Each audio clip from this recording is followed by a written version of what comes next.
Cordial saludo. En esta oportunidad les vamos a mostrar el proceso de la nómina electrónica en nuestro sistema.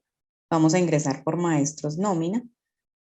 Acá tenemos entonces la posibilidad de crear los empleados, crear los documentos de nómina y emitirlos y generar los informes.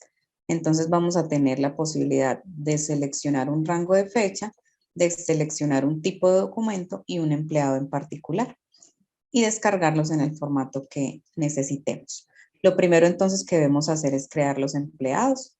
Vamos a ir al módulo de empleados. Aquí nos va a listar los que tenemos actualmente. Podemos regresar a la pantalla anterior desde atrás o crear el empleado.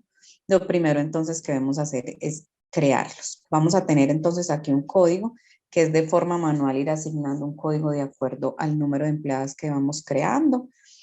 Vamos a seleccionar su tipo de documento, el número de identificación, tenemos el nombre, tenemos el primer apellido, tenemos el segundo apellido si aplica, el número de celular, correo electrónico,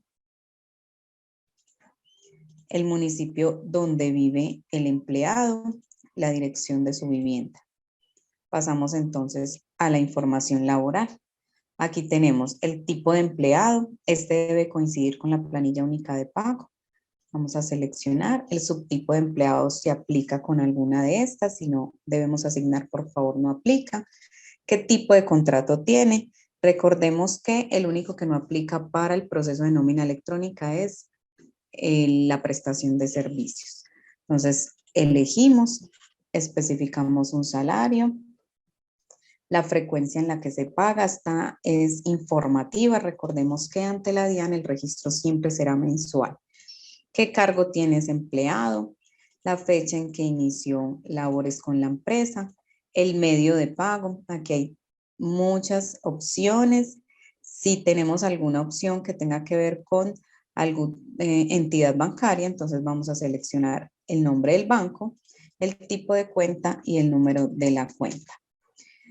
Estas opciones, en caso de que apliquen, si tenemos un empleado que es pensionado de alto riesgo o si posee salario integral. En caso de que apliquen, entonces los vamos a seleccionar. Si no aplican, los dejamos en blanco. Una vez finalizamos el formulario, le vamos a dar guardar. Él entonces nos va a listar en la parte final. Acá tenemos en las acciones la posibilidad de visualizar la información y de volvernos con cancelar o hacer algún tipo de actualización. Y, por decir algo, y guardamos la información con el cambio que acabamos de hacer. Nos devolvemos entonces, vamos hacia la parte de atrás para crear el documento de nómina. Entonces vamos a darle en crear.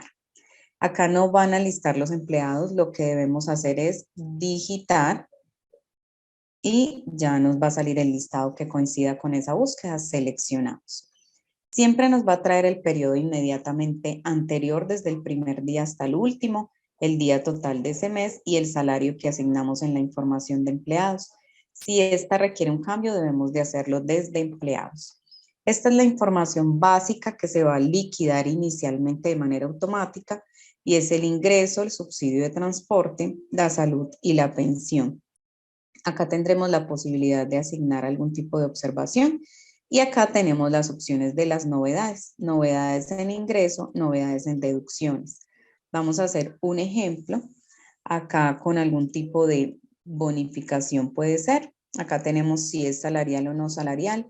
Todo lo que tengamos de novedades vamos a digitar la información. Es muy importante que quede claro que este proceso no va a reemplazar la manera como actualmente liquidan la nómina. Si lo hacen a través de un programa, de un Excel, de forma manual, debemos hacerlo de esa misma manera, porque aquí asignamos la información de forma manual. Lo que nos va a permitir es la emisión de documentos electrónicos, pero no va a reemplazar el proceso de liquidación. Entonces, vamos a suponer cualquier valor. Vamos a hacer también aquí, por ejemplo, un ejemplo de incapacidad. Entonces, vamos a decir que estuvo incapacitado 3 días. Vamos a asignar entonces de qué fecha a qué fecha. Y vamos a asignar cualquier valor.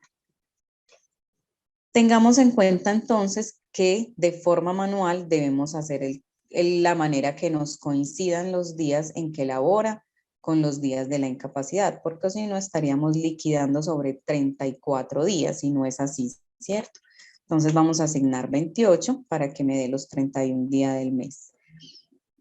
Y lo mismo el tema del salario. Como él aquí lo hace automático por los 30 días, pero no se va a liquidar de esa manera, entonces lo ponemos de forma manual. Yo no estoy haciendo un cálculo real, es solamente un ejemplo con cualquier cifra. Entonces aquí lo que va a hacer es que suma lo que tenemos en la parte de los ingresos y lo mismo para las deducciones. Supongamos entonces que ese empleado tiene una deuda con nosotros y que descontamos 50,000 pesos mensuales. Recordemos que esto es mensual, entonces aquí ya tenemos el total de los ingresos, el total de las deducciones, acá vuelve y nos totaliza, devengados deducciones y este sería el total a pagar de este empleado. Vamos a guardar la nómina. Acá entonces nos va a listar con el tipo de documento, en este caso nómina. Recordemos que la nómina tiene también documentos de ajuste, que son las notas de reemplazo y las notas de eliminación. Tenemos acá un consecutivo que asigna el sistema. Una vez emitido, ya asignará el consecutivo electrónico. Este campo de relación únicamente vamos a visualizarlo cuando sean notas de reemplazo o de eliminación. Tenemos el periodo a liquidar, en este caso el mes de enero, el nombre del empleado con su número de documento y los totales, total de devengados, total deducción y total a pagar. Aquí tenemos 3 acciones, tenemos la opción de eliminar este registro que aún está en el sistema sin emitir a la DIAN, que de pronto quedó mal, no lo teníamos que hacer, lo podemos eliminar. Pero una vez esté emitido a la DIAN ya no habrá eliminación, sino que lo debemos hacer es por notas de eliminación o por notas de reemplazo. Tendremos la opción de editar la información que acabamos de crear, si necesitamos retirar algo, recalcular. Y podemos entonces, de acuerdo al cambio, guardar. Listo. Y finalmente emitir el documento. En este caso, como es un ambiente de pruebas, no nos hace pues la emisión real, pero una vez tengamos o le demos en el botón emitir, él nos va a mostrar el PDF de esa nómina, que la representación gráfica es muy similar a la factura, y el XML. De esta manera entonces finaliza el proceso. Recordemos que previamente debe de haber una configuración ante la DIAN a través de un token y cualquier orientación, cualquier inquietud, con todo gusto en nuestros canales de atención. Muchas gracias.